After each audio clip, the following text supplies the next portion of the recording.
Well, hello, everyone.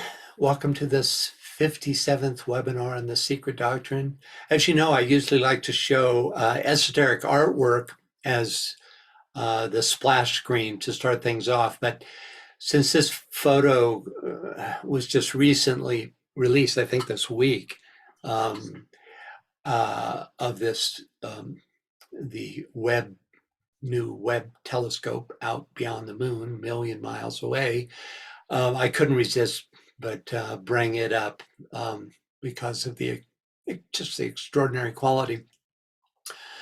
Anyway, this webinar, as we know, is available on makara.us. Fabulous website with tons of stuff on it. It's really worth taking a look at. It's under the subheading Maury Federation webinars, as you see here, then webinar series in progress, as shown here.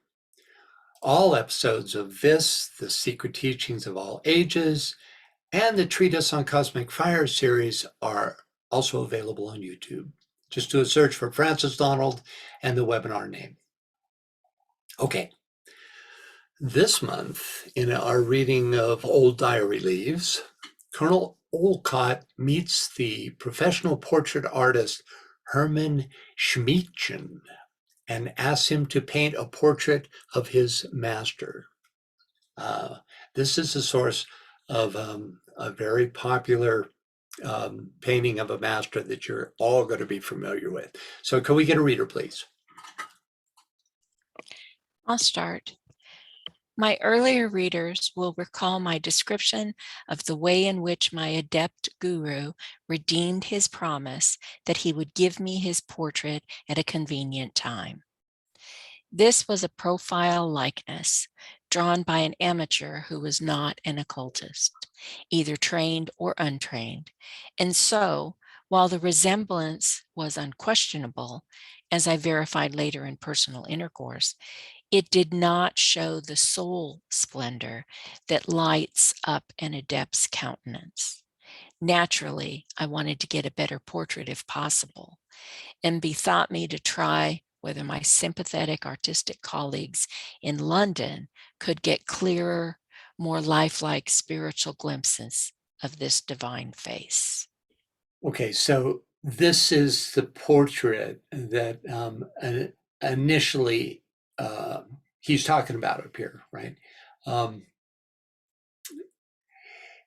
This was that initial portrait you'll see in the next screen by Monsieur Haris, that he wanted a better portrait than this. Okay, next up.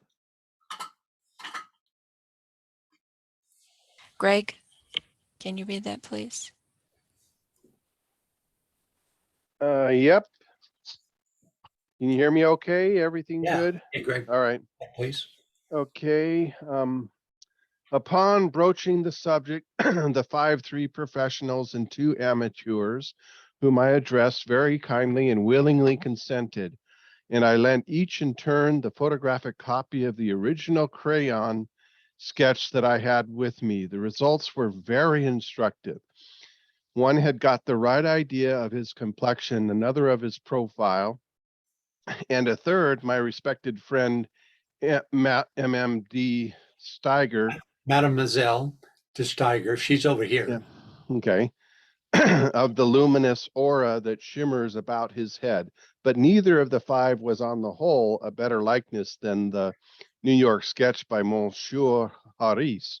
Before this competition was finished, Herr Hermann Schmidtchen, a very well-known German portrait painter domiciled in London, joined the society and, to my great delight, at once agreed to have the inspirational test tried with him. Okay, and next up, finally. Yvonne, can you read that, please? Sure. The photograph was handed him with no suggestion as to how the subject should be treated. He began work on the 19th of June and finished it on the 9th of July. Meanwhile, I visited his studio 4 times alone and once with HPB, and was enchanted with the gradual development of the mental image which had been vividly impressed upon his brain, and which resulted in as perfect a portrait of my guru as he could have painted from life. Unlike the others, who all copied the profile idea of Haris, Schmeiden, whatever, gave the face in full front view and poured into the eyes such a flood of life and sense of indwelling soul as to fairly startle the spectator. It was as dear a work of genius and proof of the fact of thought transference as I can imagine. In the picture, he has got all: the face, complexion, size, shape, and expression of eyes, natural pose of head, shining aura, majestic character.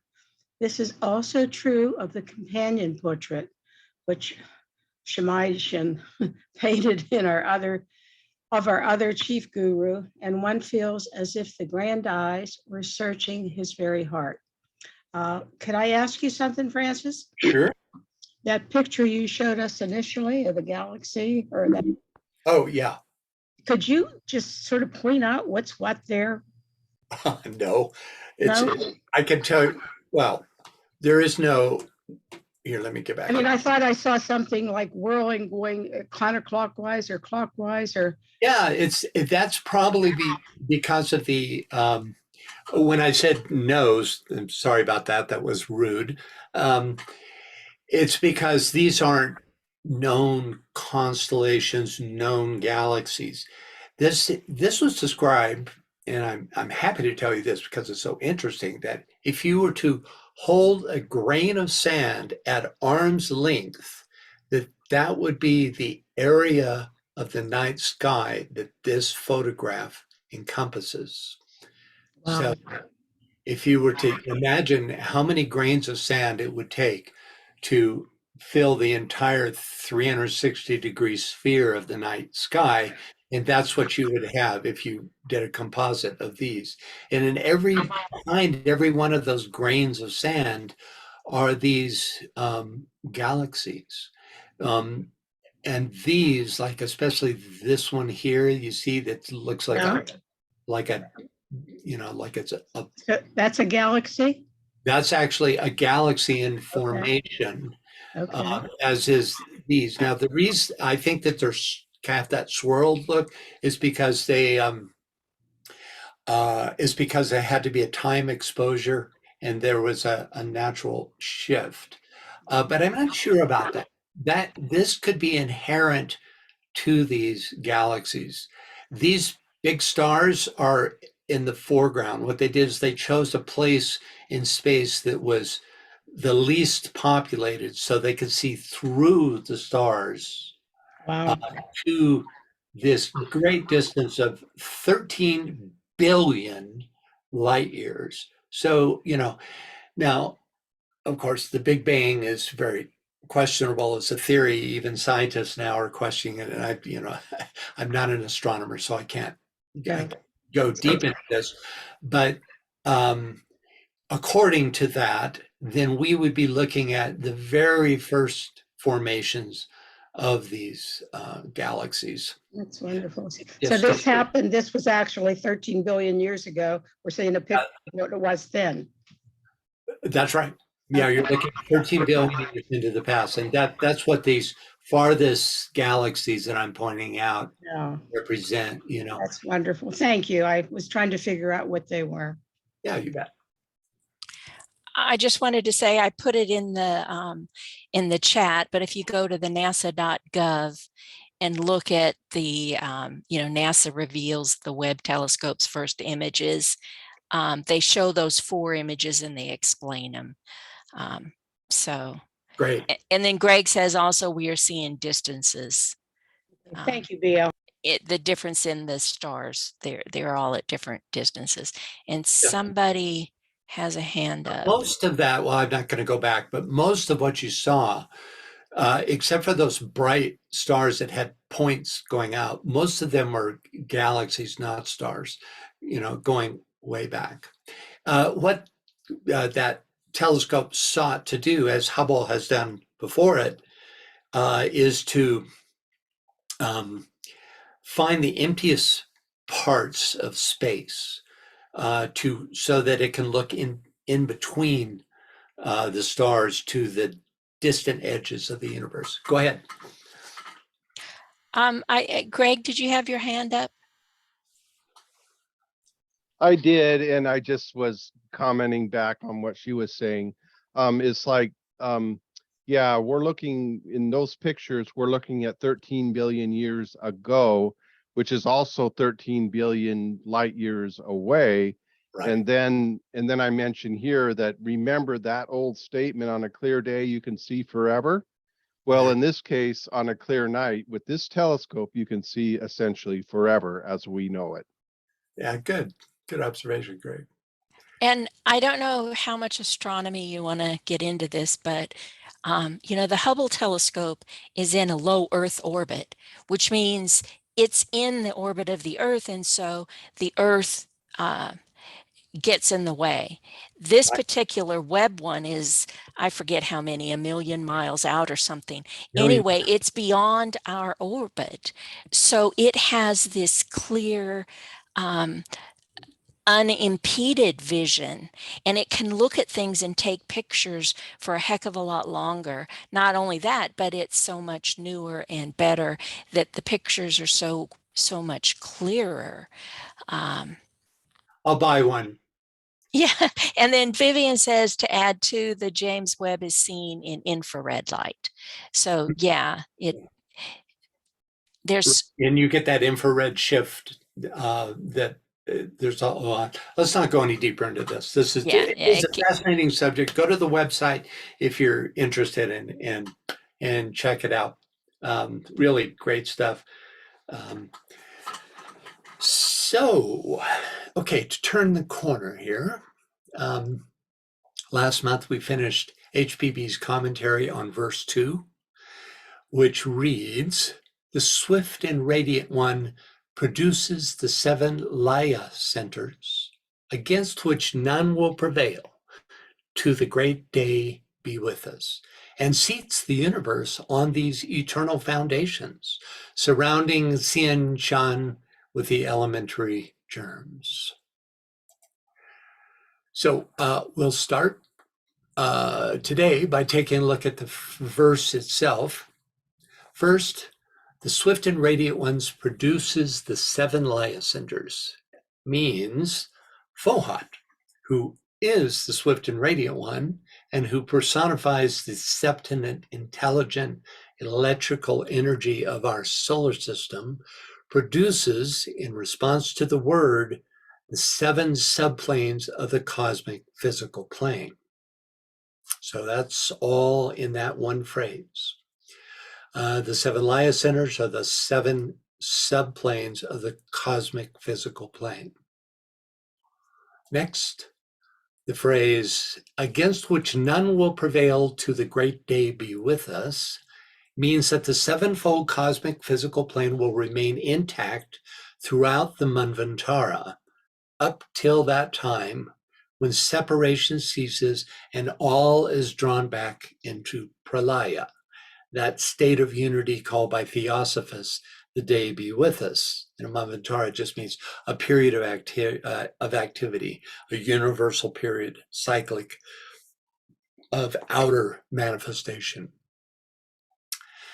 And finally, this is a short verse, "and seats the universe on these eternal foundations surrounding Dzyan Chan with the elementary germs."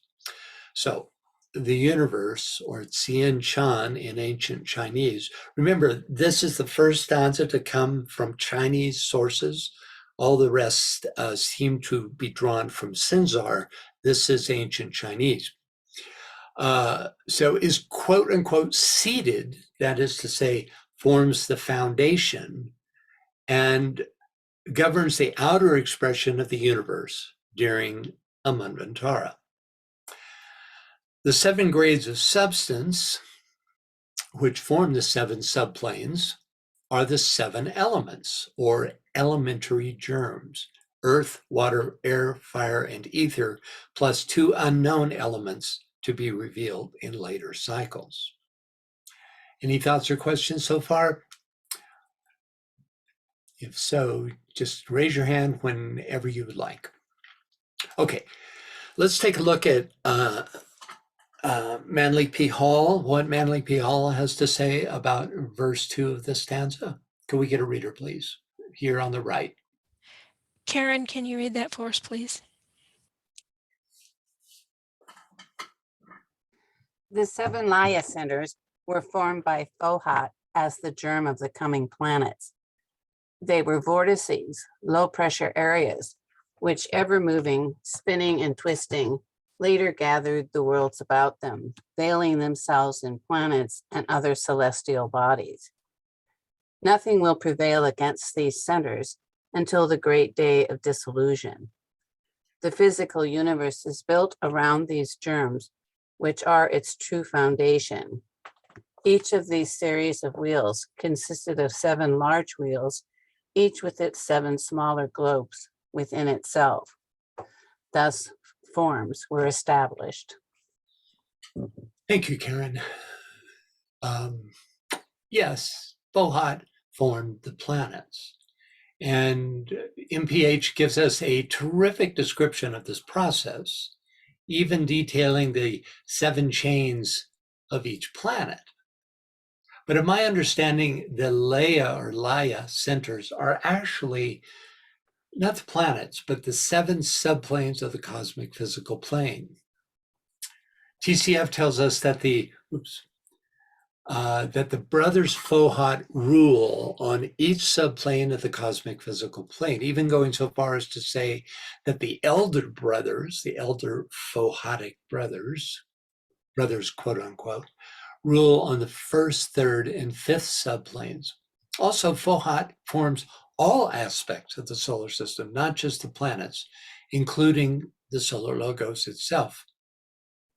Could we get a reader? And this, I think, will help explain this difference. Robert, can you read that for us, please? By the action of the manifested wisdom, or Mahat, represented by these innumerable centers of spiritual energy in the cosmos, the reflection of the universal mind, which is cosmic ideation, such ideation becomes objectively the Fohat of the Buddhist esoteric philosopher. Fohat, running along the 7 principles of Akasha, acts upon manifested substance or the one, differentiating it into various centers of energy, sets in motion the law of cosmic evolution, which in obedience to the ideation of the universal mind brings into existence all the various states of being in. Okay. Any thoughts or questions on this?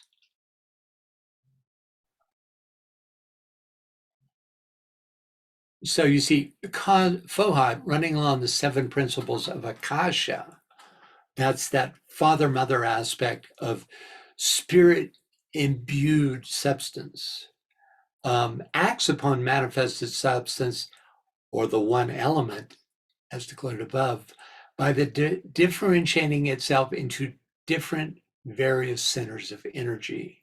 And those various centers of energy actually manifest as the 7 subplanes of the cosmic physical plane. You could get a blow-by-blow description of this manifestation in the second verse, the second stanza, I should say, of the Stanzas of Dzyan in a treatise on cosmic fire, where he gives you every iteration of that Davic manifestation. Okay.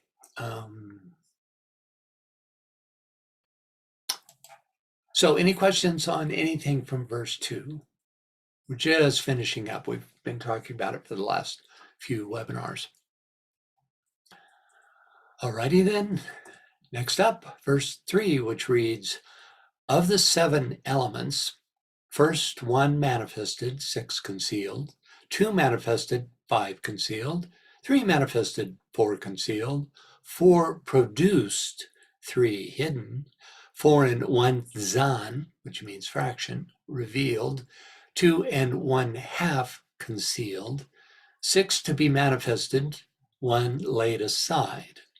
Lastly, 7 small wheels revolving, one giving birth to the other. Okay, so could we get a reader for the beginning of the A section of the commentary, which references all but the last sentence of the verse? Reader, please. Scott, can you read that, please?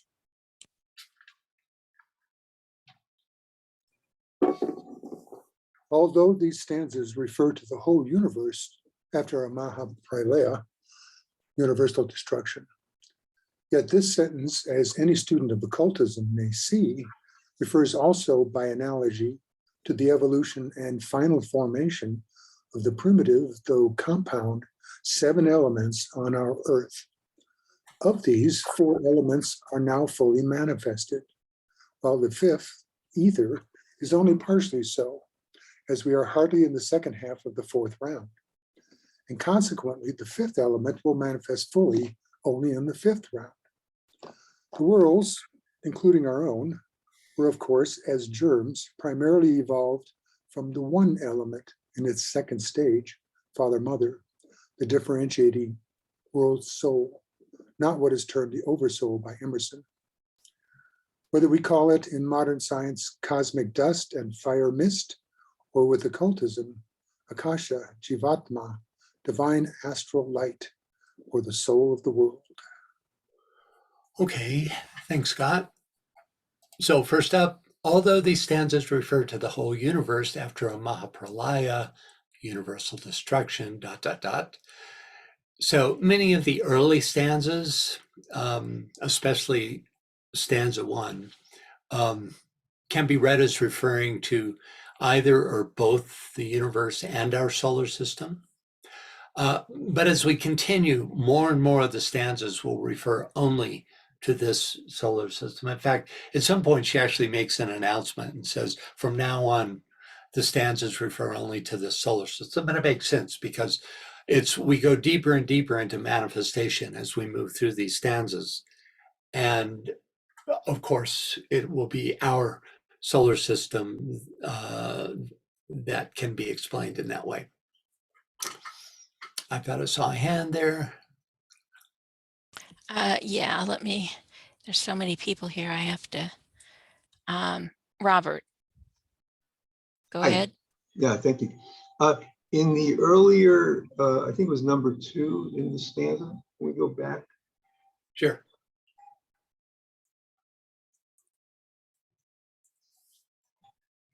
Yeah, okay.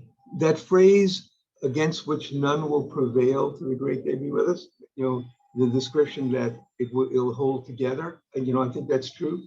But what about an alternative reading also, that it creates a ring pass not, out of which no being will be able to pass beyond? That's interesting. Yeah. Prevail in a different sense, huh? Yeah. Anyways, Yeah, that's an that's interesting reading. Yeah, if it's interesting. I was reading the Secret Doctrine when we sent that space, what would you call it? Projectile, what would you call it? Out beyond our universal ring past not, our solar systemic ring past not. And I thought how interesting it was that literally is the first object to leave the solar system. And there has to be some incredible implication to that. But at any rate, for most of us, yes, we will develop here and through the 7 chains of our Earth sphere and scheme, I should say. And that's the nature of our environment of development. So yeah, and you can't prevail against that. Yeah, that's interesting reading. Okay, back here. So any other questions about this? So first of all, wait a minute. So so let me go on to the next one. We talked about that. Here we go. So yet this this sentence, as any student of occultism may see, refers also by analogy to the evolution and final formation of the primitive, though compound, 7 elements on our Earth. So HB here confirms that the 7 elements of earth, water, air, fire, and ether, plus 2 more yet to be revealed, are the universal building blocks of all matter within the universe's ring past naught. The term primitive, though compound, suggests to me the inclusion of the elements of the periodic table and the full array of elements as we now know them. Any thoughts about this? So next, of these, 4 elements are now fully manifested, while the 5th, ether, is only partially so, as we are hardly in the second half of the 4th round, and consequently, the 5th element will manifest fully only in the 5th round. So this statement indisputably links the rounds with the elements, as shown in this chart. Note the progression. After transference of the life wave from the moon chain, shown in the upper left, we have fire as the only element of the first round. Air is added in the second, water in the third, earth in the fourth, and ether will be added in the 5th, and 2 unknown elements in the 6th and 7th rounds. So you may have noticed that by now that we're not talking about literal water, literal air, or literal earth. We're talking about the noumenal aspects of these, which has to do with the kind of density and the nature not only of substance, but of the consciousness of these rounds. Any thoughts or questions about this? Okay, next. The worlds, including our own, were, of course, as germs, primarily evolved from the one element. Okay, let's take a look at this idea of the one element. Could we get a reader, please? Vivian, can you read that, please? Metaphysically and esoterically, there is but one element in nature, and at the root of it is the deity. And the so-called 7 elements, of which 5 have already manifested and asserted their existence, are the garment, the veil of that deity, direct from the essence whereof comes man, whether physically, psychically, mentally, or spiritually considered. 4 elements only are generally spoken of in later antiquity, 5 admitted only in philosophy. For the body of ether is not fully manifested yet, and its noumenon is still the omnipotent Father, ether, the synthesis of the rest. Thank you.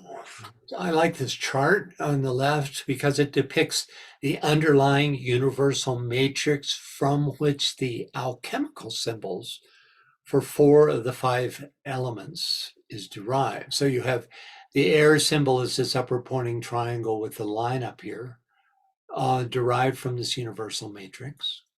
The water is the down pointing triangle. Fire, the up pointing red triangle. And earth, the down pointing triangle with a line through the bottom, suggesting the greatest point of density, right?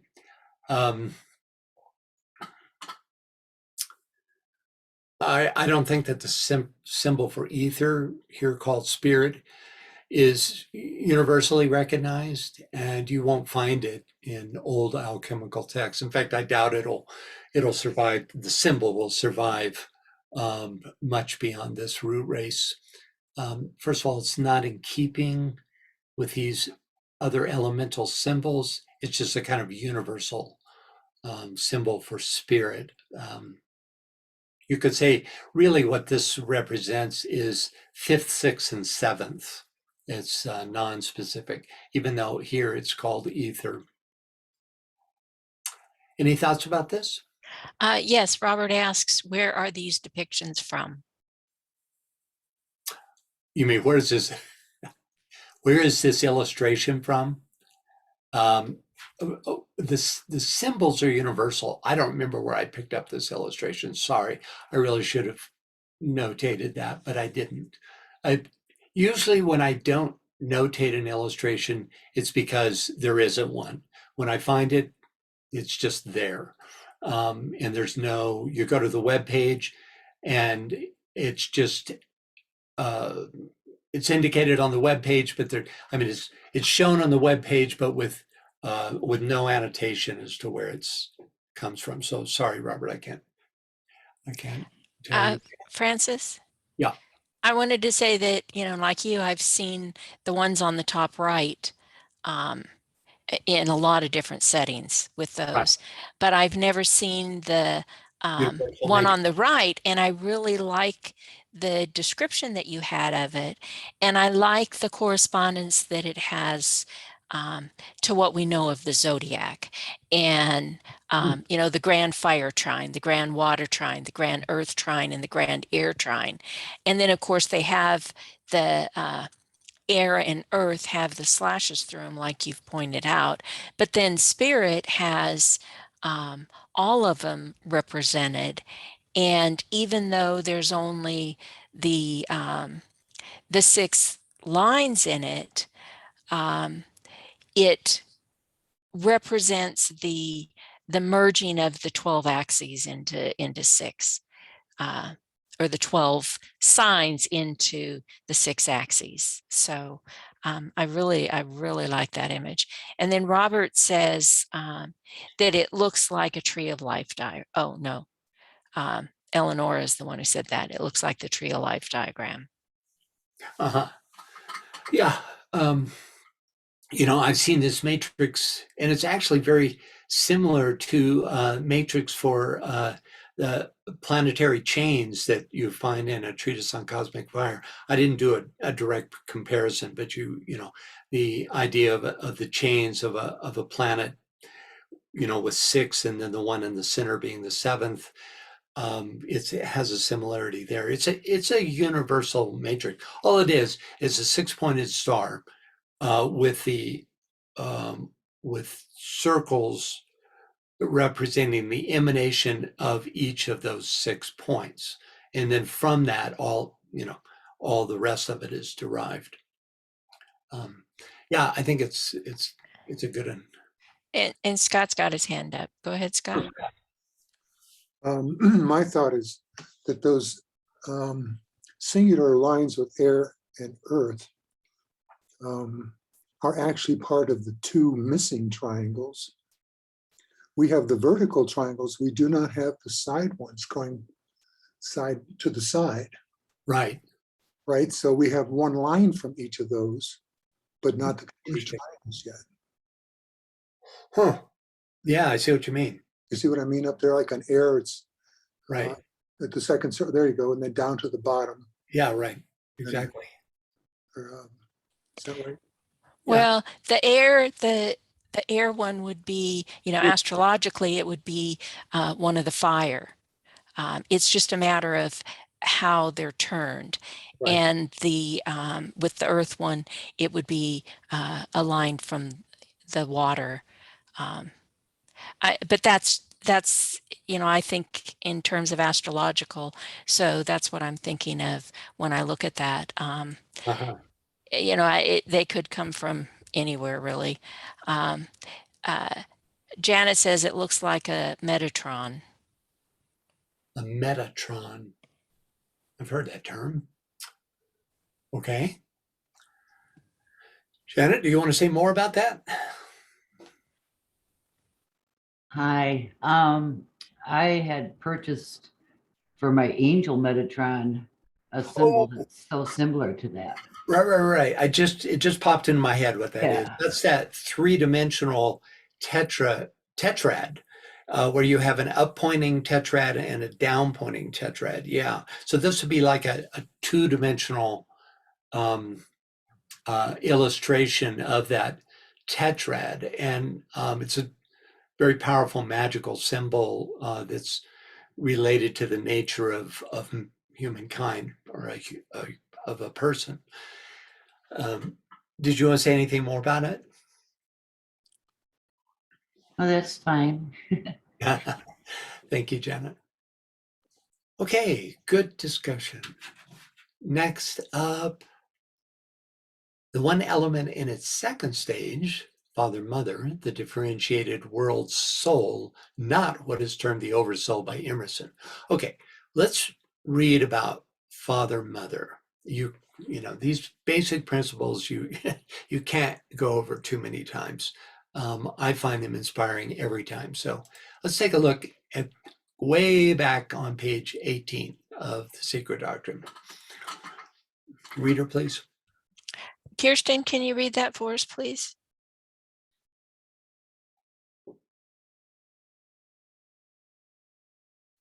Sorry. After Pralaya, whether the great or the minor Pralaya, the latter leaving the worlds in statu quo, the first that reawakes to active life is the plastic Akasha, Father Mother, the spirit and soul of ether, or the plane on the surface of the circle. Space is called the Mother before its cosmic activity, and Father Mother at the first stage of reawakening. Thank you. Okay, so the contrast shown in the last sentence is especially revealing. The pure mother aspect, which in Hindu is called Mula Prakriti, ceases to exist once the third logos interacts with it through the agency of Fohat in order to manifest the universe. Father Mother represents the potential of that activity and the potential of the combination of that potentially active father aspect and the on one end and the pure spirit aspect on the other, in combination with Prakriti, or the matter aspect.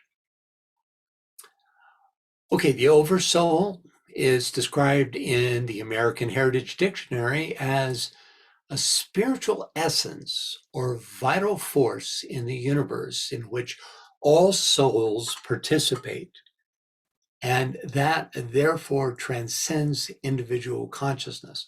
I thought that was pretty good for just an exoteric dictionary. In theosophical terms, this is the fifth kingdom in nature, the human soul field. The world soul, on the other hand, is the cosmic noumenon of matter, the basis of the intelligent operations in and of nature, also called Mahabuddhi. In Isis Unveiled, HPB quotes William Maxwell's Medicina Magnetica. Could we get a reader? Janet, can you read that for us, please?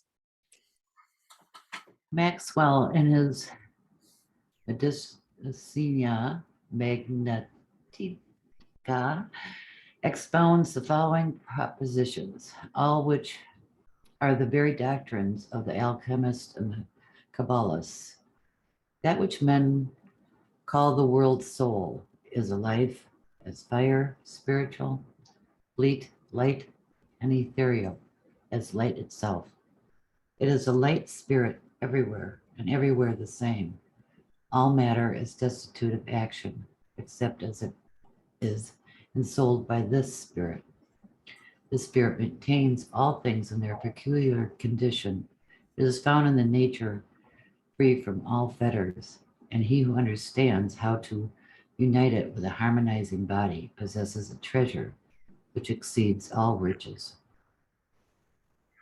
Okay, so you can see the connection here between the world soul and this idea of father mother, right? It is that life, spirit everywhere, all matter is destitute of action except as it is ensouled by spirit. And so it's that combination that makes it a world soul, and is, you could say, is the outer expression of the noumenal father mother.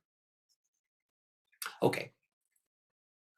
Finally, HPB associates father mother, the differentiated world soul, quote, with occultism, akasha, jivatma, divine astral light, or the soul of the world. All are synonyms for this concept. Okay, thoughts or questions about anything from this passage?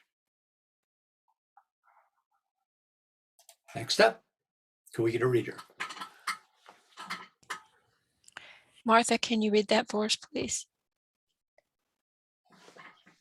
Yes. But this first stage of evolution was in due course of time followed by the next.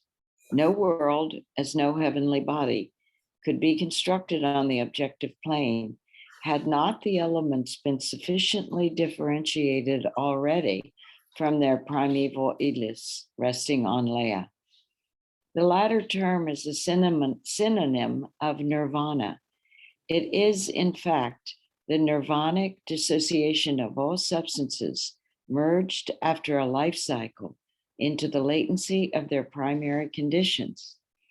It is the luminous but bodiless shadow of the matter that was the realm of negativeness, wherein lie latent during their period of rest the active forces of the universe. Now, speaking of elements, it is made the standing reproach of the ancients that they, quote, suppose their elements simple and undecomposable, unquote. Once more, this is an unwarrantable statement, as at any rate, their initiated philosophers can hardly come under such an imputation, since it is they who have invented allegories and religious myths from the beginning. Okay, thank you, Martha. First up, but this first stage of evolution was in due course of time followed by the next. No world, as no heavenly body, could be constructed on the objective plane had not the elements been sufficiently differentiated already from their primeval Elis, or Ilus, I think it's Elis. That's getting back to that one element aspect from which the 5/7 evolved, which that primeval Elis resting in Leia. So the Elis is primordial substance. The akasha, it's what DK, where was it? Yeah, all these synonyms, right, for that quality.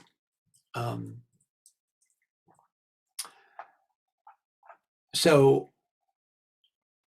Leia is the ultimate quiescent state, experienced as a nirvana of the seventh plane. So objectification of any heavenly body depends on further diversification. First of the one element into seven, then of the seven into 49, from which issue forth all the elements known to modern science. This is following an unrevealed sacred geometric pattern of number and form that ends up in the full diversity of manifestation, right? So what interesting to me here is this introduction of the idea of nirvana as the experience of this Leia state. Okay, next. The latter term, Leia, or Leia, is a synonym for nirvana. Interesting. It is, in fact, the nirvanic dissociation of all substances merged after a life cycle into the latency of their primary conditions. So Leia is not the protyle or the one element itself, but rather the force that leads to the, quote, dissolution of all substances back into the one element. It's very mysterious. Any thoughts about this? Questions? Great insights, astute comments. I'll take anything. Okay. I think this is Martha. I just occurred to me, this is a precursor to what's going to be scientifically put forth eventually. It's like it's prophetic, but it's pre-scientific. Is that what? Yeah, that's an interesting term. Yes. Well, you know, DK tells us that, you know, when the veils drop from our vision and we start seeing etherically, all science will change at that point, because we'll start seeing, you know, preliminarily, at least on the physical plane of the cosmic physical, we'll see source of our physical being. And then, you know, in ages to come, really, it'll be more like greater cycles than anything that'll happen on this globe. Science will come into awareness of what is now occult science, right? Now it's considered philosophy, though there have been and have always been visionaries that see and know this as scientific truth. Thanks for that, Martha. Robert's got his hand up. Go ahead, Robert. Just to follow up on what Martha said, in the Theosophical Glossary, it says that elis is a Greek word meaning primordial mud or slime. Yeah. And so it's interesting to me that science has kind of ripped off that idea, but they've distorted it and called that mud or slime somehow the cause of life. Yeah, yeah. Well, that's okay. They can have it. You know, it gets them a little closer anyway, because there's a suggestion of the noumenal substance, you know, somehow in that slime, you know, even though that's right, that it's, you know, the constituent parts of that are what will eventually manifest through that which emerges from the elis. And, you know, in both cases that holds, you know, the scientific, you know, whether it's some kind of, you know, biological, you know, primitive cell structure, you know, amoeba, or esoterically, you know, which is the more correct, that it is a downward or involutional emergence of diversification out of unity. I think sometimes the scientists also say that maybe that mud or slime was hit by lightning. You know, in other words, they'll come up with any explanation to keep it material, you know, rather than moving in the direction of the esoteric. So I'm a little less optimistic than you, but hopefully I'm wrong. Yeah, well, you're probably not less optimistic than me, because I'm not. Science is it's so materially focused that they have to come up with theories that are non-scientific, like, well, just hit it with lightning and who knows, all kinds of things might happen, you know. Life will emerge, but you know, it's as good as they can do at this point, considering that they're unwilling to even compass the idea of an unseen structure that is causal, you know, to their seen reality. So it's very much like the Big Bang is also magical thinking from a certain point of view. Yeah. You know, if you look at it very closely, it makes much less sense than occult philosophy. But there you have it. But you know, sometimes there was a recent, they changed, the Big Bang was supposed to be the unique explosion. And then it was presented that, well, maybe it was just one of many bangs, you know, and that the universe goes in and out, which is, of course, the ancient Indian idea of Brahma, breathing in and out. And so, yeah, I think they study this stuff and then kind of, use it for their own purposes. Yeah, I've always seen it as the sudden emergence from causal levels into manifest levels could be seen as a kind of big bang. That bang, it's now visible from having been causal. Rather than the idea that physically everything was at a point in space, physically, because that's where you get into a kind of a silly philosophy. It's pretty infantile compared to the occult understanding. But anyway, thank you, Robert. Thank you. So And then, yeah, go ahead. sorry. Eleonora says everything returns to its origin. Always. That's right. Cycles of manifestation and abstraction. And then Greg says, and of course, there's the theory that we actually live in a multiverse that began, as Robert said, from multiple Big Bangs. That is why this telescope is so important, because we will be able to see even farther into space and the beginning of time than we ever have. Yeah, I think it's going to help science cross that line of physicality at some point. We're not quite there yet. I think it's going to come with the next age, with the Aquarian age, that line gets you could say that the weight of gravity shifts to where that science is able to embrace causality in the unseen worlds. That's going to be, which we're not quite there yet. But it's tools like this that will help science get there. I mean, from one point of view, the jig was up with Einstein when he said everything is energy, right? And then proved it. I mean, it was stated, thousands of years earlier, by Patanjali, but he proved it, quote unquote, proved it.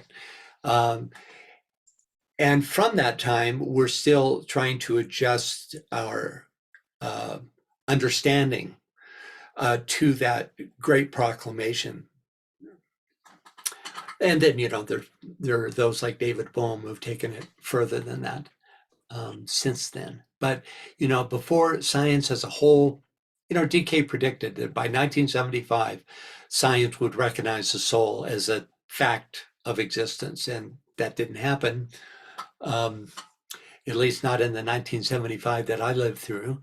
But, it just shows how imminent that belief and how close science actually is to coming to that, even though there's obviously been delays in that.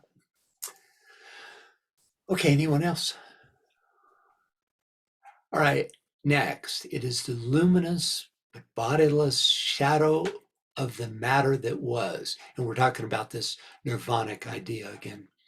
The realm of negativeness, wherein lie latent during their period of rest, the active forces of the universe. So this is a good description of pralaya. So again, we have the idea of the shadow of the absolute, this time in the context of the final evolutional instead of the initial involutional stages, right? So return to this condition is the goal of manifestation, that condition that existed in the beginning, and the state necessary for pralaya to then follow, to ensue. And finally, Now, speaking of elements, it is made the standing reproach of the ancients that they, quote, suppose their elements simple and undecomposable. And then there's a footnote. Once more, this is an unwarrantable statement, as at any rate, their initiated philosophers can hardly come under such an imputation, since it is they who have invented allegories and religious myths from the beginning. So, those of you who have been involved in the Secret Teachings of All Ages webinars, this is a lot of what we've been looking at, is these allegories and myths that veil or reveal these ancient teachings. But this statement can be confusing. If HVB is referring to the primordial non-physical elements of ether, fire, air, water, and earth, they are, of course, irreducible except by means of the path of return to pralaya, where all substance resolves into the elemental protyle. This passage from the Secret Doctrine dialogue suggests that she is referring to the 5 numinal elements. Could we get a reader for this short passage? Eleonora, can you read that for us, please? Okay, can you hear me? Yeah. All right. Mr. A. Kinsley is water, as used here, purely symbolical, or has it a correspondence in the evolution of the elements? Madame Blavatsky says, I speak about water here in this way. You see, you make a great mistake in confusing the universal elements with the terrestrial elements. I do not speak about the chemical elements. The universal elements, I would call them the nominal of terrestrial elements. The noumena. Yes, thank you. Noumena. Okay, so if on the other hand, she is speaking of the elements found in the periodic table, which she cites at length in the footnote, which kind of suggests that's where she's going with it. The ancients can hardly be blamed for not having the tools of the modern chemist. So the second half of her statement, quote, at any rate, their initiated philosophers can hardly come under such an imputation, since it is they who have invented allegories and religious myths from the beginning, would seem to refer to the use of these elements as part of the teachings put forth through myth and allegory. To this end, we must remember that both mythology and primordial elements are associated with planes of consciousness.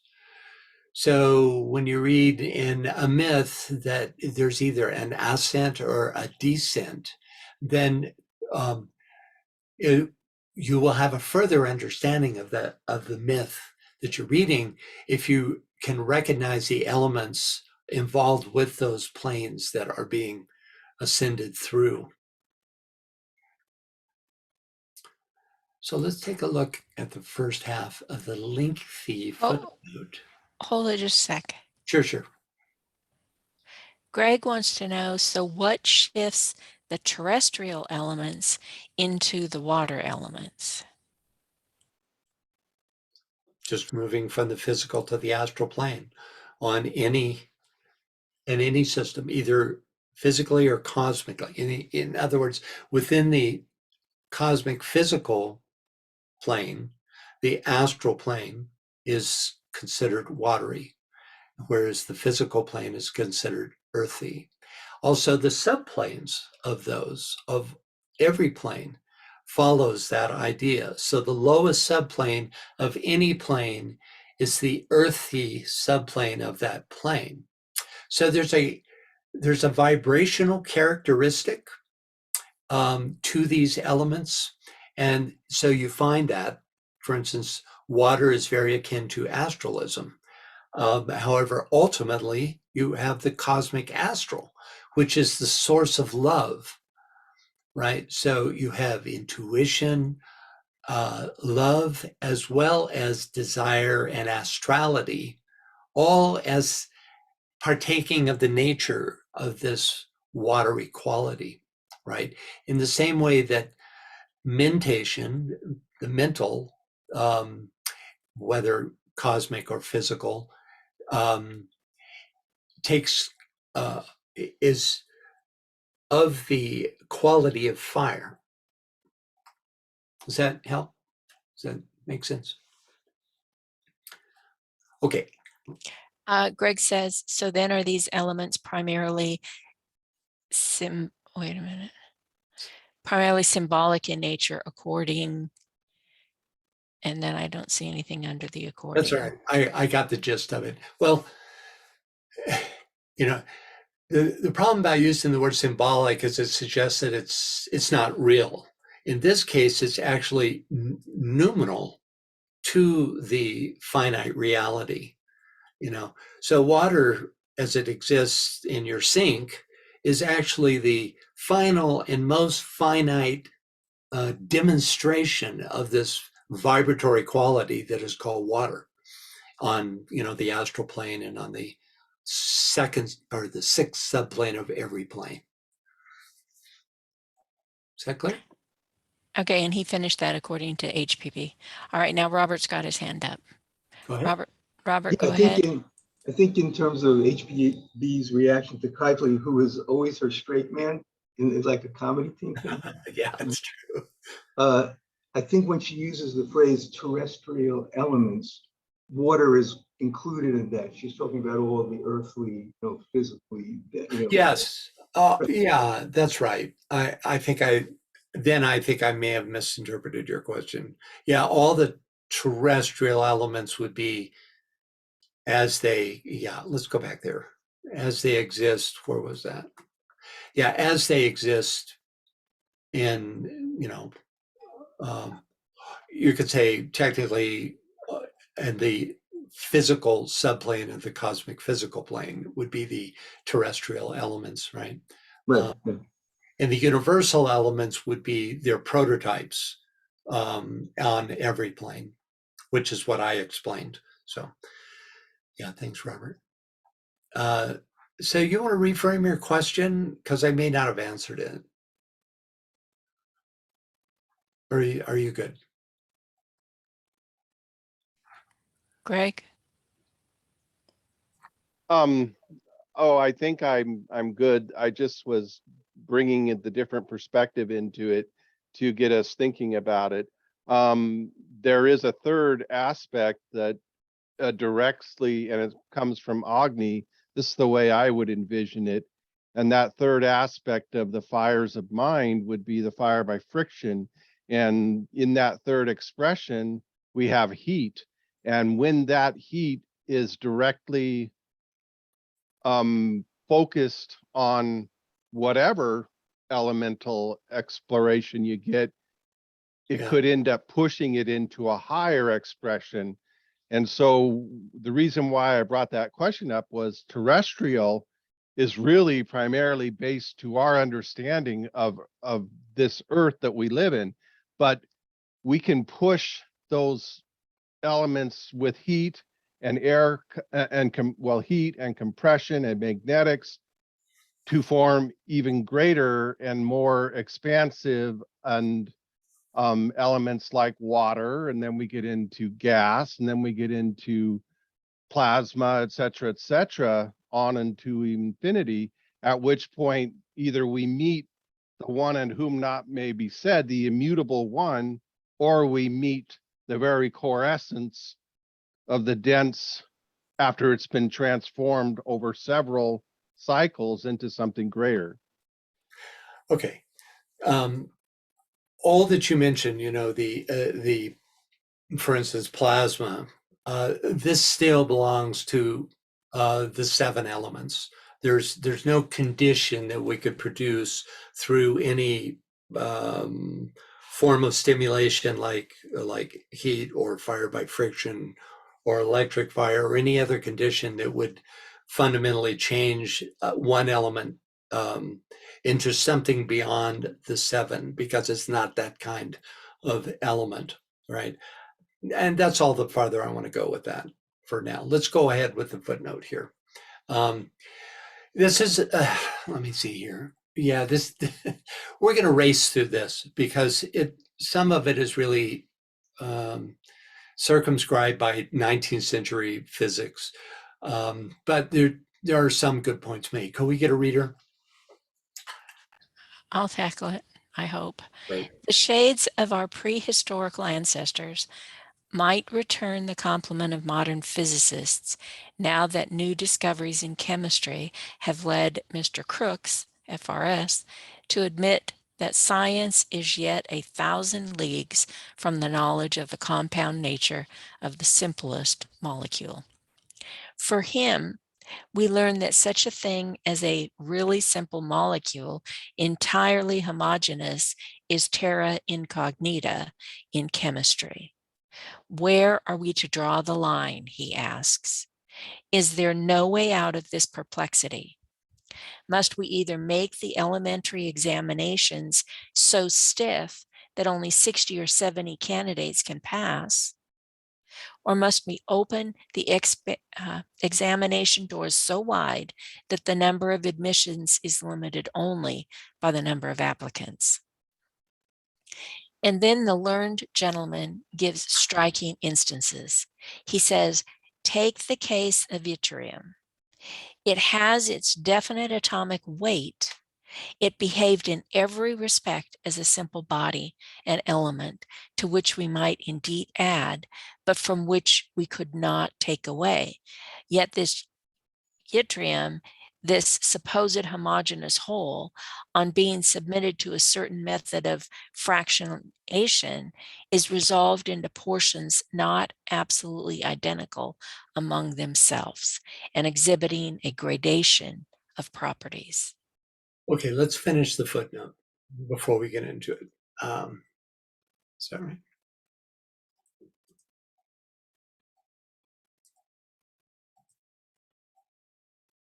Hang on a sec. Are you saying there's another page to it? It should be that which is below it tonight. Yeah, there it is. Okay, hang on a second. My right hand doesn't know what my left hand is doing. So hang on just a sec. Well, at any rate, I'll just wing it here. So let's finish the footnote. Okay, Scott, can you finish that for us, please? Try. Or take the case of diditium.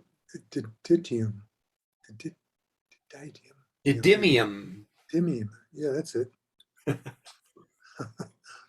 Here was a body betraying all the recognized characteristics of an element. It has been separated with much difficulty from other bodies, which approximated closely to it in their properties. And during this crucial process, it had undergone very severe treatment and very close scrutiny. But then came another chemist who, treating this assumed homogeneous body by a Hang on a second. There is this, and both of you made this same error. It's not homogeneous. It's homogeneous. Thank you. It's a different, and I only say that, it's not a pronunciation. It's a different word with a different meaning. So I know that, I missed it. Okay, but then came another chemist who, treating this assumed homogeneous body by a peculiar process of fractionation, resolved it into two bodies, praseodymium and neodymium, between which certain distinctions are perceptible. Further, we now have no certainty that neodymium and praseodymium are simple bodies. On the contrary, they likewise exhibit symptoms of splitting up. Now, if one supposed element on proper treatment is thus found to comprise dissimilar molecules, we are surely warranted in asking whether similar results might not be obtained in other elements, perhaps in all elements, if treated in the right way. We may even ask where the process of sorting out is to stop, a process which, of course, presupposes variations between the individual molecules of each species. And in these successive separations, we naturally find bodies approaching more and more closely to each other. Okay, thanks, Scott. Yeah. So, you know, I like the way this scientist, Crookes, let me see here. Here he is. What a great head, huh? Thinks he was really a philosopher as well. Unfortunately, we're not going to spend a lot of time on this footnote because the science that he's framing this address in is mostly outdated. For example, the atomic structure and weight of the elements yttrium, praseodymium, and neodymium are now all well known and have been repeatedly measured and remeasured, and there's no fluctuation. It was probably the instrumentation of the times rather than, there being any fluctuation in the elements themselves. There's no probably to it. Not to take anything away from the quoted speaker of Sir William Crookes, who, in addition to being president of the Royal Society of Chemistry, discovered the element thallium, was a pioneer in the invention of the vacuum tube, had a deep interest in psychic research, as well as having one of the best mustaches in the British Empire. On that last point, there can be no disagreement. So any thoughts or questions about this? This is why I don't want to spend a lot of time here, because, as I said, even though his inquiring mind is quite interesting, the actual science is based on has been refuted, you could say, or expanded on and made more accurate. I saw Robert's hand there briefly. Yeah, Robert's hand. And there were several comments about the periodic table, but then you went and put it up here. So, and oops, wait a minute. Greg says, so there was 103 elements. And then Greg says this is also close to the number of 108 names of gods or goddesses. Yeah, who knows? Maybe ultimately there are 108. Okay, so quickly, I just want to say, Crookes was a really great character. He was heavily into spiritualism, like you said. He fell in love with one of the spirits that came through. And it was just really amazing, but brilliant. And yet this very concept that he's talking about and that HPB is talking about, they're still trying to do, the scientists are still trying to find that smallest particle. They keep smashing these things, break them up with these giant CERN. God knows if that's what they're really doing there, is to try to find the smallest particle. But in terms of the theory of science, they're still trying to do the same thing. And It's amazing after, this is 130 years, over 130 years, and HPB indicated a direction, and these guys are still going in the other direction. Yeah, and the only positive outcome of that is that it is taking them into some, you might call non-physical spaces, like, for instance, the now familiar idea that the observer is a definite part of the results of the observation, and that's been proven now over and over, and that was expanded on by David Bohm. So it is taking them into areas that possibly will, lead to an understanding of the non-physical causal levels. They're at this point so married to physical instrumentation and what's called the scientific method, right? Repeatable results with a physical scientific measuring device is what they're married to at this point.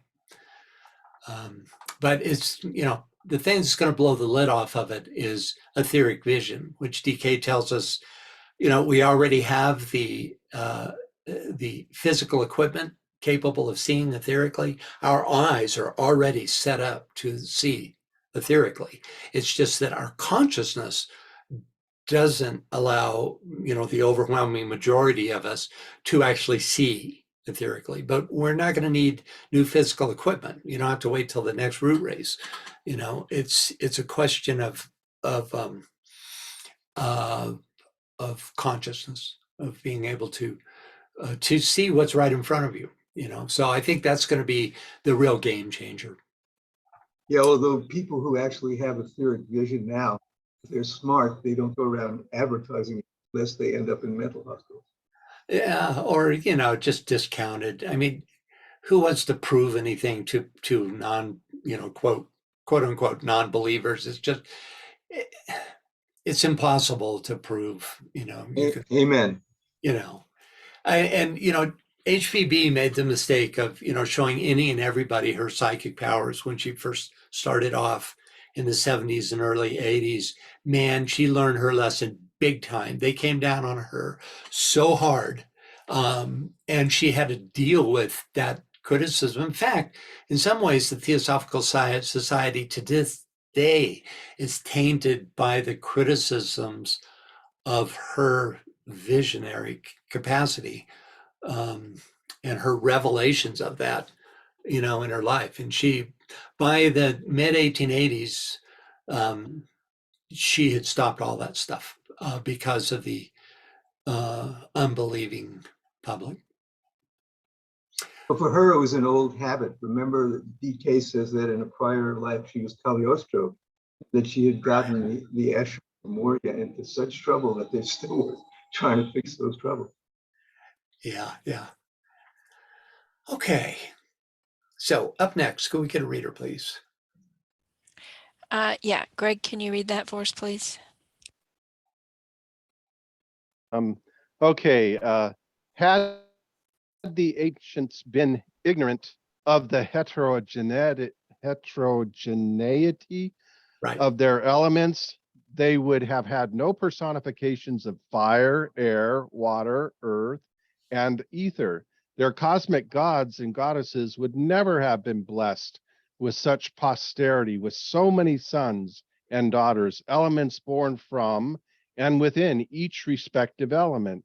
Alchemy and occult phenomena would have been a delusion and a snare, even in theory, had the ancients been ignorant of the potentialities and correlative functions and attributes of every element that enters into the composition of air, water, earth, and even fire, the latter a terra incognita to this day to modern science, which is obliged to call it motion, evolution of light and heat, state of ignition, defining it by its outward aspects, in short, and remaining ignorant of its nature. And I just wanted to comment, that's a great way of saying it, because science has used those terms, motion, evolution of light and heat, and state of ignition. And from what this is saying, it's far greater than that. Right. Yeah. Yeah, there's often, you know, the same terms are used by occultists and scientists to mean quite different things, or whose scope is quite different. Okay, so first up, had the ancients been ignorant of the heterogeneity of their elements, they would have had no personifications of fire, air, water, earth, and ether. Their cosmic gods and goddesses would never have been blessed with such posterity, with so many sons and daughters, elements born from and within each respective element. So this is a development of the statement from before the footnote. It is the ancients who have invented allegories and religious myths from the beginning. Studying the deification of the elements is one of the best ways to gain insight into the esoteric significance of elemental lives, or elements, of the elements themselves, because it puts a face on them, it gets a persona. And this comes from deep esoteric sources, these great myths from even the exoteric myths are revelatory. So, you know, this is such an important topic that let's just take a moment to do a mini tutorial on it. Obviously, we won't have time to do an in-depth analysis. Instead, we'll just take a look at a few quotes about specific gods of fire, air, and water that reveal something about the element themselves. The reason not including earth is, aside from the Egyptians, for the most part, earth represents personality or worldly consciousness. So each ancient culture, and we'll just use three, India, Egypt, and Greece, worshipped multiple deities representing different aspects of each element. So first, we'll take a look at fire. Could we get a reader, please? Actually, we'll do this for each culture. Fire in Egypt, the fire gods of the Hindu, and then of Greece, for each of these three elements. They're all brief though, so won't take us too long. Can we get a reader, please?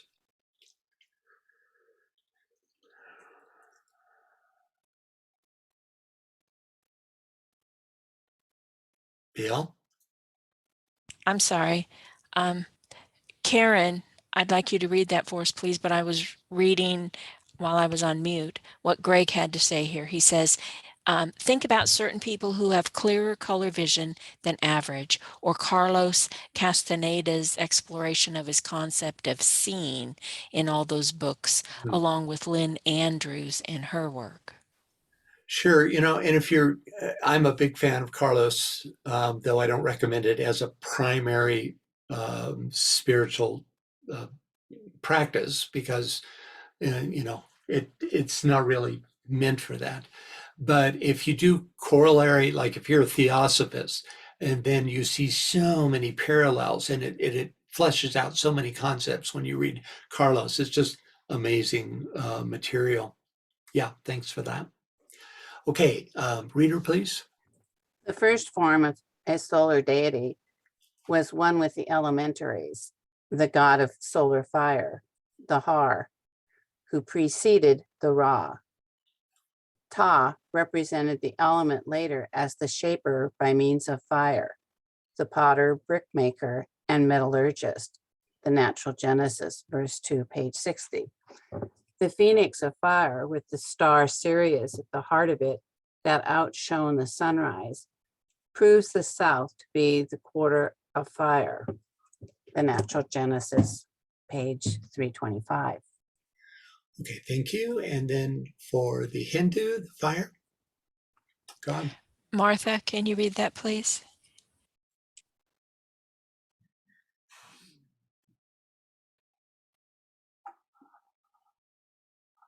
Martha?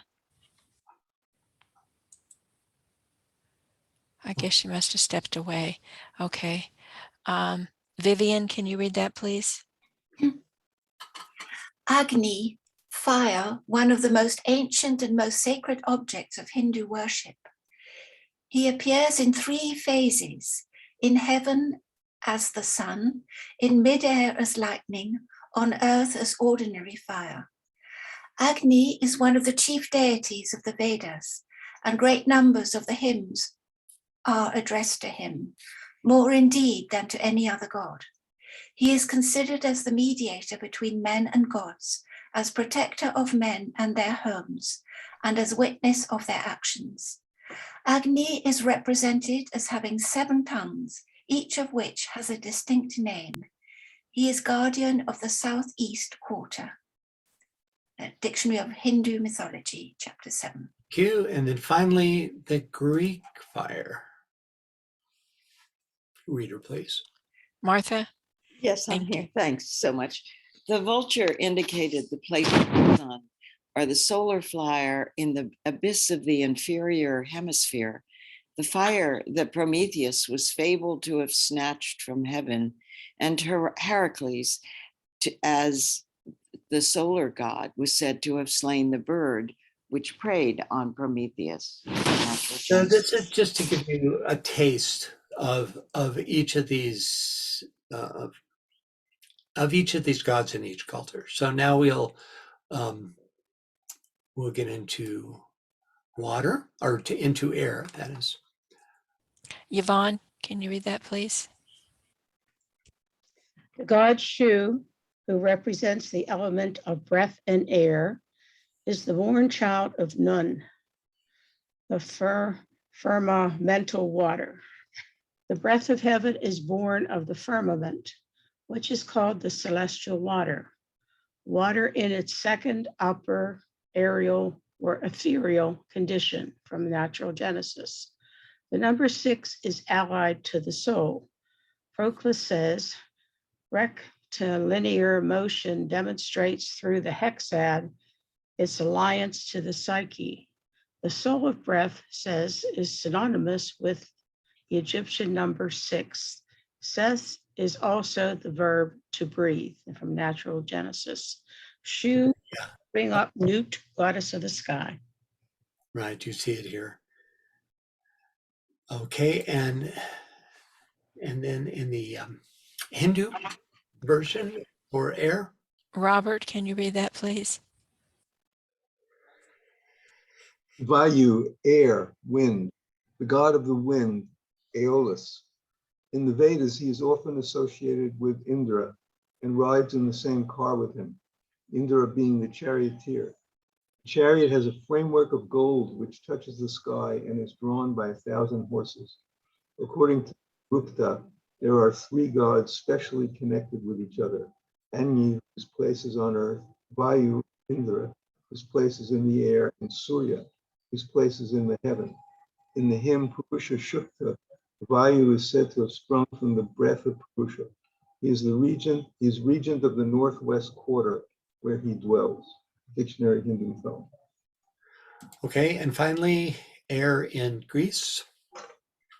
Jan, can you read that, please? One does not usually think of the winds as very thoughtful or deliberate powers, but hear Homer. Then he came to the Aeolian Islands, and there dwelt Aeolus Hippotates, dear to the deadless gods. There he dwelt in floating island, and round it was a wall of brass that could not be broken, and the smooth rock of it ran up sheer. To whom 12 children were born in the sacred chambers, 6 daughters and 6 strong sons, and they dwelt forever with their beloved father and their mother, strictly in duty, and with them are laid up 1,000 benefits. And the misty house around them rings with fluting all the day long. Thank you. And finally, water. Back to Egypt. Eleonora, please.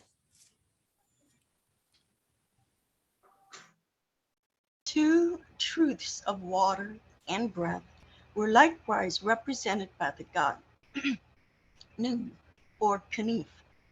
He is the lord of the inundation, the king of frogs, the sailor, the spirit breathing on the waters in creation. He is characterized as the great god, making, like a potter, the son of his race, with the good breath in his mouth. So this is a kind of a combination, the 2 truths of water and breath, recognizing their association. Okay, and on to India. Amrita, immortal, the water of life. The term was known to the Vedas and seems to have been applied to various things offered in sacrifice, but more especially to the soma juice. It is also called nirjara and piyusha.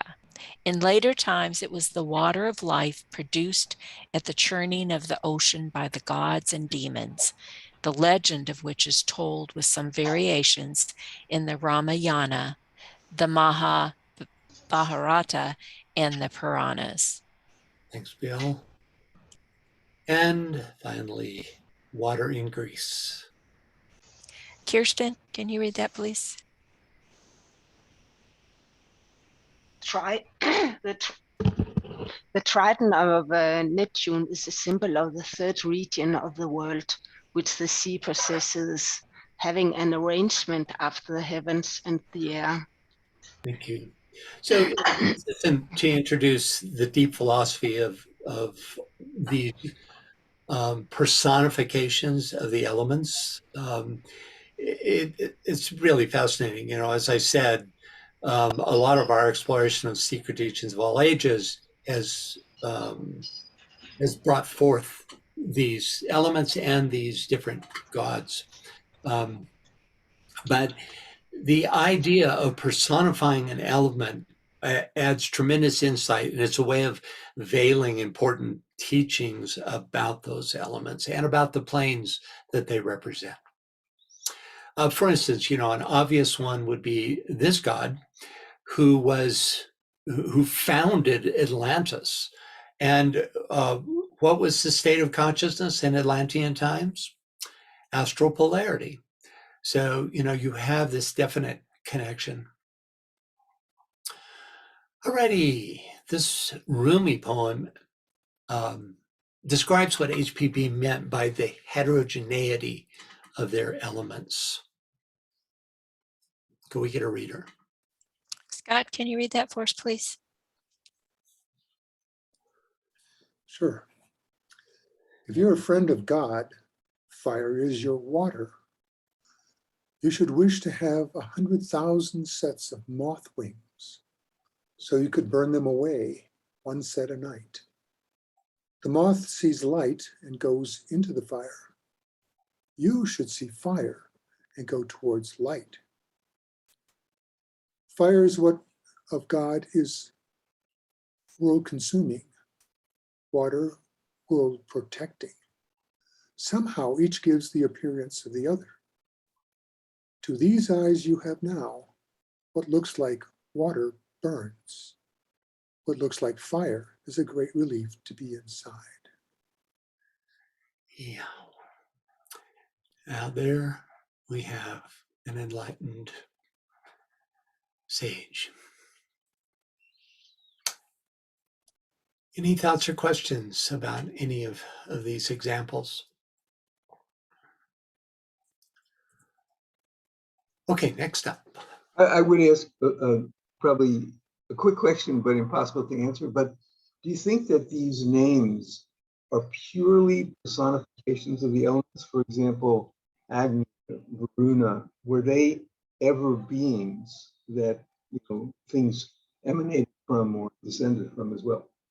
Well, you know, Agni is a great part of DK's theosophy, represents the three levels of the cosmic lower mental, astral, and cosmic physical planes. So from one point of view is our God that manifests through the logos. He represents the three levels of the solar logos, except the causal body of the causal level of the mental plane, you know, or the causal body of the solar logos. But the manifested quote unquote personality of the solar logos on its three levels is called Agni. And if you look at a treatise on cosmic fire, that whole section there's a whole section on Agni. So this is a very real force and being, right? Varuna is an emanation of Neptune and rules the cosmic astral, or the astral plane on the cosmic physical plane. So yes, and you'll see a cross between mythology and current, more esoteric occult teachings on these beings. Yeah, I think somewhere he refers to them as Deva lords, which kind of implies a reality to their being. So anyway, yeah, I think it's an amazing question, impossible to answer, but thank you very much. Yeah, yeah. Martha had her hand up, I think. Yes, Martha, go ahead. I just wanted to observe the relationship between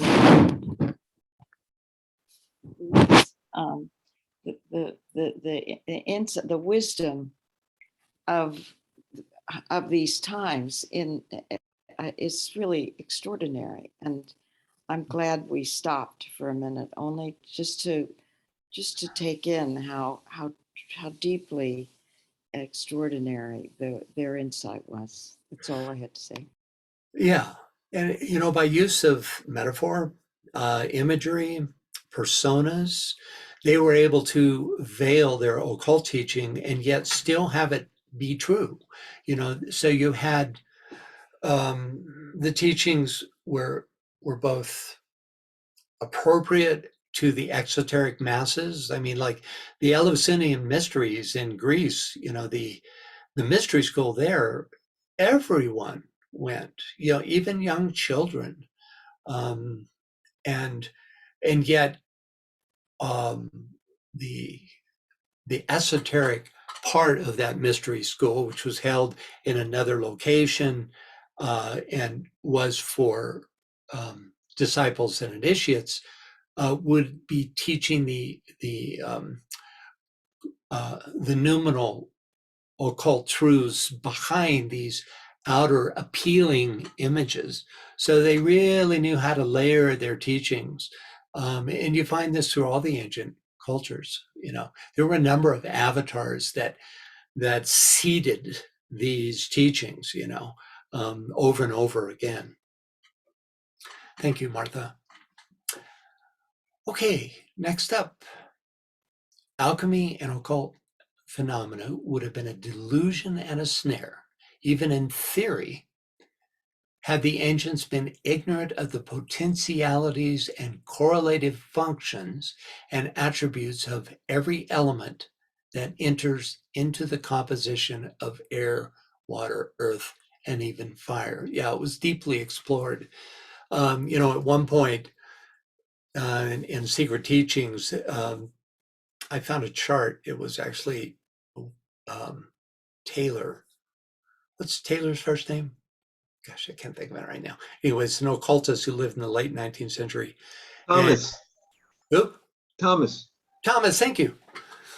Or I should say, thank you, Robert. Thomas, yes, indeed.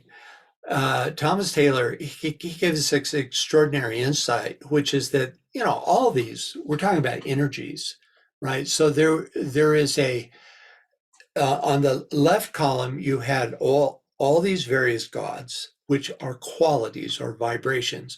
And then along the top of this chart, you had the gods repeated as well as some other gods. And then what you found is that the combination of these qualities gave a very specific vibrational quality, right? And that's in a sense what she's saying here, right? That the correlative functions and attributes of every element, you know, were indicated, you know, were personified, but at a higher level of understanding through their combinations, you could determine pretty much any kind of energetic that you wanted to. You know, for example, there was a solar pan, you know, who was, in a sense, the entire manifest universe or solar system, let's say, right? All manifest elements. In other words, nature in its full manifestation, whereas the earthly pan became very specific to this planet's terrestrial mother nature, all those nurturing qualities of mother nature. And there was, you know, for every combination of God, you came with a different energy. I found that chart fascinating, and it seems to me that she's kind of indicating that here.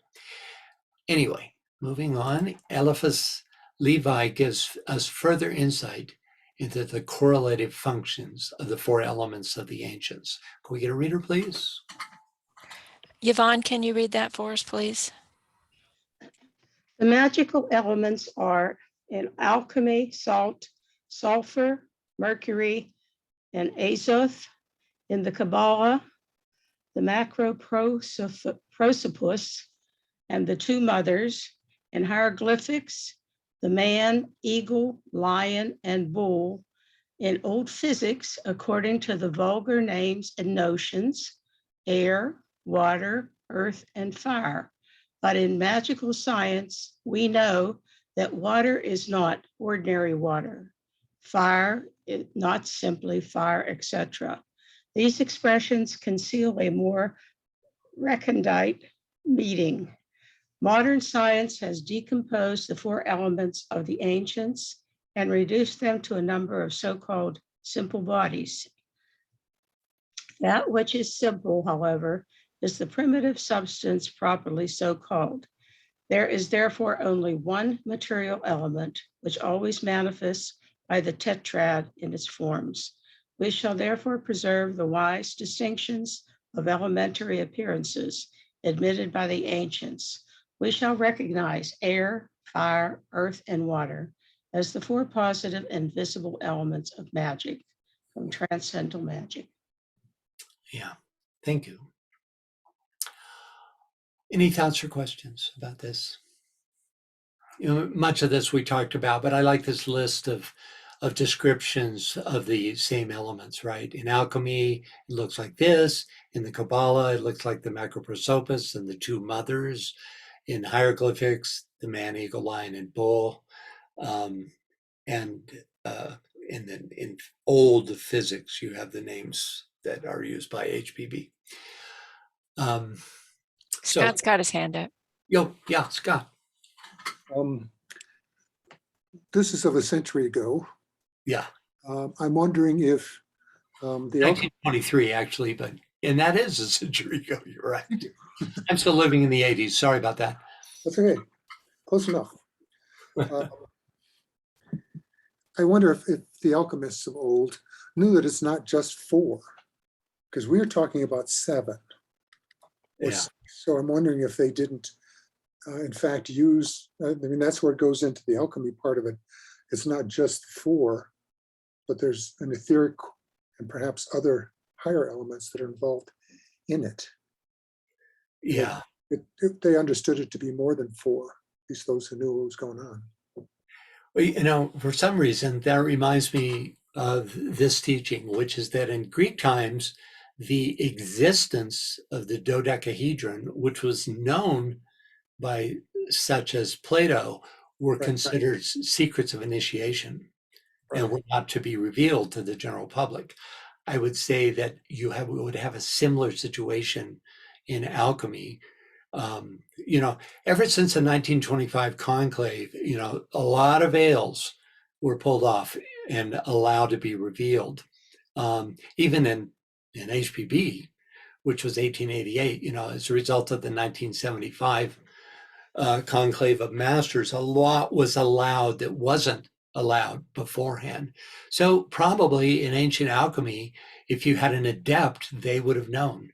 First of all, about you know, what's called ether, and that would be with the AE, or just the E, and then eventually with the AE, which I think is a catch-all term for the higher two realities. And you know, to this day, it's so connected with the planes, like, you know, the ultimate unified element, the one element has got to be associated with the Adi subplane, right?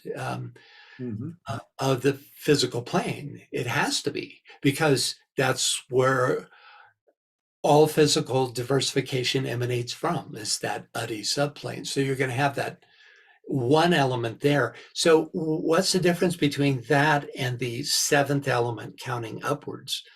You know, that would be a question, you know. Then the sixth element would be monadic, and it's, you know, and you would have to have in some ways awareness of the monadic plane, you know, which seems to me it would entail monadic consciousness in order to understand or know that element, you know. And I think the dodecahedron being the fifth and final Platonic solid suggests that, of course, the dodecahedron represents those upper ethers, and suggests then that from Plato's point of view, there probably are, in etheric matter, a fifth and sixth, or sixth and seventh, perhaps, form that can be used. Yeah, it's very enticing to imagine that the dodecahedron actually represents ether, because it's being the fifth Platonic solid and being a secret at that time, you know. Yeah, great stuff. Okay, and that's all we can do today, guys. It's 45 minutes after the hour, wherever you are on the globe. So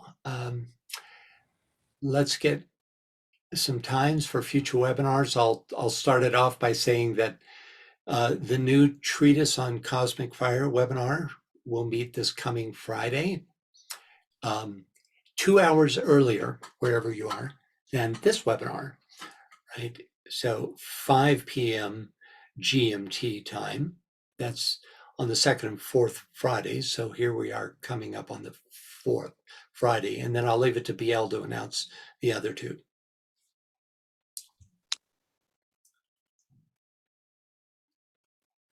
BL? Me and my muting myself. Greg says there is no noble solid with perfect geometrically with 7 sides. Instead, it is seen, for an example, as an octahedron. And he says the dodecahedron has 20 sides. Okay, so the next Secret Doctrine is on the 21st of August. That's the third Sunday. And before that, we have the next Secret Teaching of All Ages on the 7th of August. That's the first Sunday. Both of those will be at 7 p.m. So we get a 3-week interval before the next webinar instead of the usual 2. And then between then we have the new Treatise on Cosmic Fire webinar series starting this Friday. So basically you can get Francis once a week for 4 weeks out of the month. Yeah, it's pretty much every week these days. So thank you all for participating. It's really fun to host this. I'm really enjoying this series on the Secret Doctrine. It just brings up so many aspects of the ancient wisdom to explore. That's one of HPB's great strengths is her how diverse her subject matter is. So until next time, we'll see you then. Goodbye, everybody.